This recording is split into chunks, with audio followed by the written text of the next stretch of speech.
এবার চট্টগ্রামের রাউজানে খোঁজ মিলল সাবেক এমপি ফজলে করিম এবং তার পুত্র ফারাজ করিমের একাধিক আয়নাঘরের নির্মম কাহিনী। আর এই টর্চার সেলে নির্যাতনের বর্ণনা দিতে গিয়ে কান্নায় ভেঙে পড়েন এক ভুক্তভোগী। 2016 সালত আম্মা মারা কি দাঁড়াইতে পারি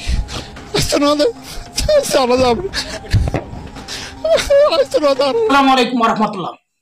দর্শক, আরো কয়েকটি আয়না ঘরের সন্ধান পাওয়া গেল চট্টগ্রাম রাউজানের ফেসবুক ইউটিউবে মানবতার ফেরিওয়ালা নামে আখ্যায়িত ফারাজ করিমের নিজেরই আছে কয়েকটি আয়না ঘর।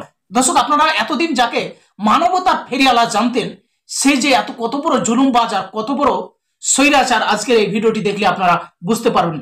তো আসুন আমরা বিস্তারিত ভিডিওতে দেখি।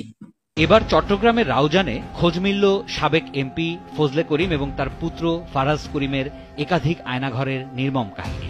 আর এই টর্চার সেলে নির্যাতনের বর্ণনা দিতে গিয়ে কান্নায় ভেঙে পড়েন এক ভুক্তভোগী। 2016 সালত আম্মা মারা কি দাঁড়াইতে পারি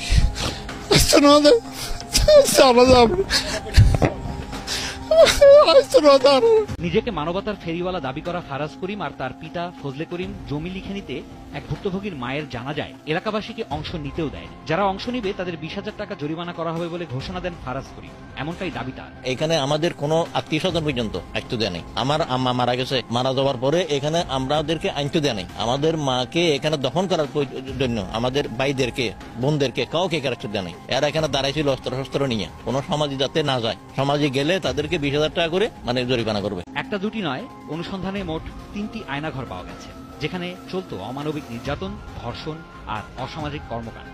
এমনটাই অভিযোগ স্থানীয়দের। এলাকাবাসীর দাবি, ফজলে করিমের এমন আয়নাঘর রাউজানে আরো আছে। রাউজানের মধ্যে অনেক কি বলবো, অনেক ছাপসিস্টের মধ্যে ছিলাম। বাড়ি থাকতে পারতাম না, লুকে দেখতাম। মাকে এনে কখন রাজমিস্ত্রি কাজ করতাম, তখন আমার মা মারা গেছে।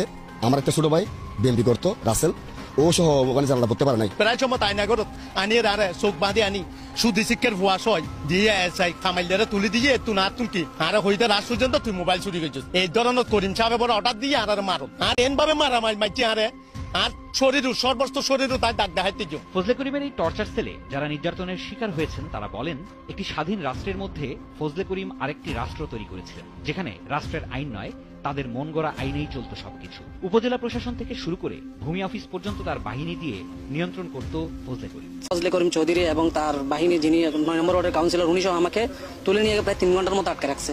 মামলা করে আসার পর আমাকে বাঘপুকুর ওখানে ধরে রাত্রে একদম এমন ভাবে মারছে, শুধু আমি কি বলবো, শুধু আমার আন্ডারওয়ার্ল্ডটা ছিল, আর কোনো কিছু ছিল না। এরকম করে আমাকে মারছে। এখানে তো রাউজানে তো মনে করেন উনি একমাত্র প্রধানমন্ত্রী, ওনার আদেশে সবকিছু চলতো। কেউ বিএমপি করতে পারবে না। একমাত্র একটাই তন্ত্র ছিল এখানে রাউজানে, এটা হচ্ছে ফজলে করিম চৌধুরী। এর অধীনে চলতে হবে।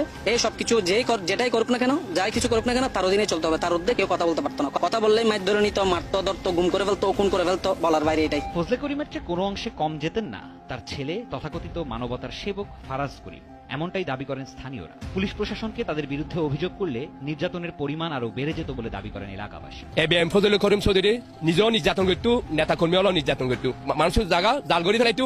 ইন কেউ যদি প্রতিবাদ করলে তারা সারিকে সহ্যে তারা মারি গড়িয়ে লসিটি বাঁধে চোখ বাঁধাম নিতে আইনাগার গেলতো। টানজেন আরো 3 দিন 2014 সালের মধ্যে আইনাগার টানজেন আরো 3 দিন অনাহারা লেখি এটা আর রাজনীতি কেউ প্রতিবাদ করলে তারা থানা মধ্যে পুলিশ অফিসারও নির্যাতন করি যারা তারা গাইবে মামলা দেয়।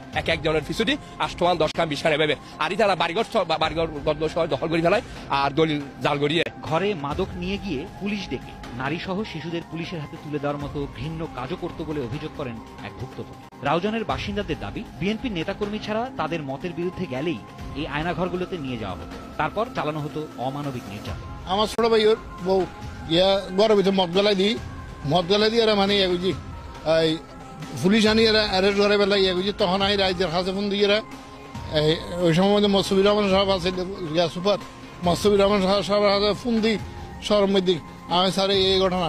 আর বাড়ির মধ্যে মদ গলাই দিয়ে সন্ধ্যা আসি হল বিএম ফজল করিমের গুন্ডল আর বাড়ির মধ্যে ঘরের মধ্যে মদ গলাই আর ছোট বাচ্চা হলো রে এই তুলিয়ে লইছে আর কি মদ দিয়ে রে এইভাবে এটা বলার মতো আর কিছু নেই। ফজলে করিমের আয়নাঘরে নির্যাতনের শিকার হওয়া এক ভুক্তভোগী জানান, চোখ বেঁধে এসব আয়নাঘরে নিয়ে যেত তাদের বাহিনীর সদস্যরা। অস্ত্রের ভয় দেখিয়ে অপহরণ করা হতো, অনাহারে অর্ধাহারে রেখে নির্যাতন চালানো হতো যতক্ষণ পর্যন্ত তাদের উদ্দেশ্য সফল না হতো। পরে আবার গায়েবী মামলায় আসামিও করা হতো। হত্যা করার উদ্দেশ্যে আমাকে পায়ে গুলি করে, এখনো আমার চিহ্ন আছে, এবং আমাকে একটা মামলা দিয়ে থানায় প্রেরণ করে এবং আমি কোর্ট থেকে জামিন নেওয়ার পরে আবার বিগত 2টি মামলা দিয়ে আমাকে কোথায় থেকে মেরে আনে আবার কোথা থেকে নিয়ে যায় আমরা বুঝতে পারতাম না। রাত্রে আর ভোরবেলায় অনেক কষ্ট দিয়েছে, আমার গা দেখলে আপনারা বুঝতে পারবেন আমাকে কিভাবে মেরেছিল। তাদের এই নির্যাতন থেকে বাদ পড়তো না সংখ্যালঘুরাও। জোরপূর্বক তাদের জমি দখল করা ছিল ওপেন সিক্রেট।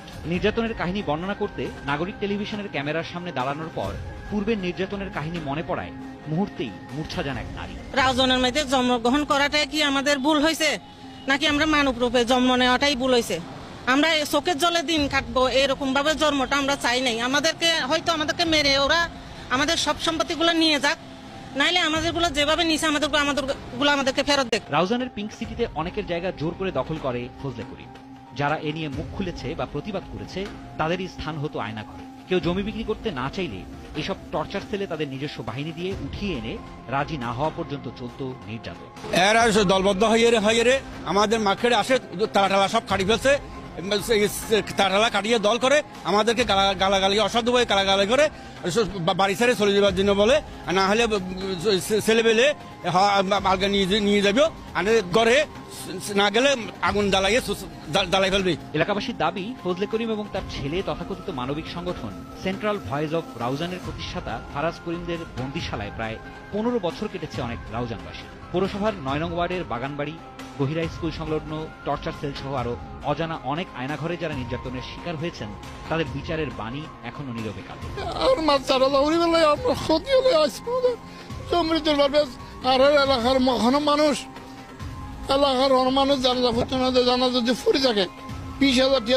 অবাক করার মতো বিষয় হলো, ফজলে করিমের অনুসারী না হওয়ায় অনেক আওয়ামী লীগ নেতারও রাউজানে প্রবেশাধিকার ছিল না, এমন অভিযোগ রয়েছে তাদের বিরুদ্ধে। ফজলে করিম আর তার ছেলে ফারাজ করিম ছাড়াও জমির উদ্দিন পারভেজ, গানম্যান ম্যালকম চক্রবর্তী, কানা সাইদুল, কাউন্সিলর জসিম, মিজান মুন্সি, মঈন মোস্তফা, অনুপ চক্রবর্তী সহ তার বাহিনীর সব সদস্যের দৃষ্টান্তমূলক বিচার প্রত্যাশা করছেন রাউজানবাসী।